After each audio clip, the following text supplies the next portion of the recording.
பாக்கியலட்சுமி அடுத்த வார எபிசோடில் பார்த்திங்க அப்படின்னா கோபி வெளியே வந்துடுறாங்கன்னு சொல்லிட்டு குடும்பமே ரொம்பவே சந்தோஷமாக இருக்காங்க. அந்த நேரத்தில் பார்த்திங்க அப்படின்னா பாட்டி வந்து இந்த மாதிரி ஆகாஷை பற்றி பேசிகிட்டு இருக்காங்க.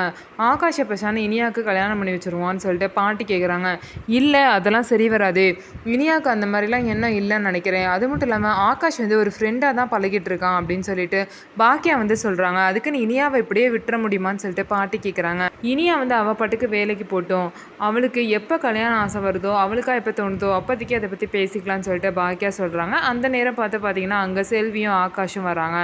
வந்து பார்த்திங்க அப்படின்னா அவங்க வந்து கலெக்டர் ஆகி பாஸ் பண்ணியிருப்பான். அதனால் வந்து எல்லாருக்கும் ஸ்வீட் கொடுக்கறதுக்காக ஆகாஷ் வந்து வந்திருப்பாங்க. எப்படியோ கலெக்டர் ஆகிட்ட அப்படின்னு சொல்லிட்டு எல்லோரும் ரொம்பவே பாராட்டுவாங்க. செல்வி பார்த்திங்க அப்படின்னா இவனுக்கும் தனியாக வீடெல்லாம் கொடுத்துருக்காங்க, நாங்கள் எல்லாம் அங்கே தான் போக போகிறோம் அப்படின்னு சொல்லிட்டு ரொம்பவே பெருமையாக தன்னோட பையனை பற்றி சொல்லுவாங்க. இதனால எல்லாருமே ரொம்ப சந்தோஷப்படுவாங்க. உடனே பார்த்திங்க அப்படின்னா இவங்க பேசிகிட்டு இருந்த எதுவுமே தெரியாத செல்வியை வந்து அவங்களா என்னோட பையனுக்கு உங்கள் பொண்ணு இனியாவை கொடுப்பீங்களா அப்படின்னு சொல்லிட்டு கேட்குறாங்க.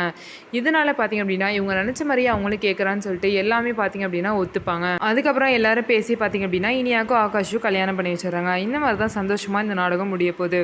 நம்ம வீடியோ உங்களுக்கு பிடிச்சிருந்தா நம்ம வீடியோவை லைக் பண்ணிக்கோங்க. அதுக்கப்புறம் மறக்காமல் நம்மளோட சேனலை சப்ஸ்கிரைப் பண்ணிவிட்டு பாருங்கள்.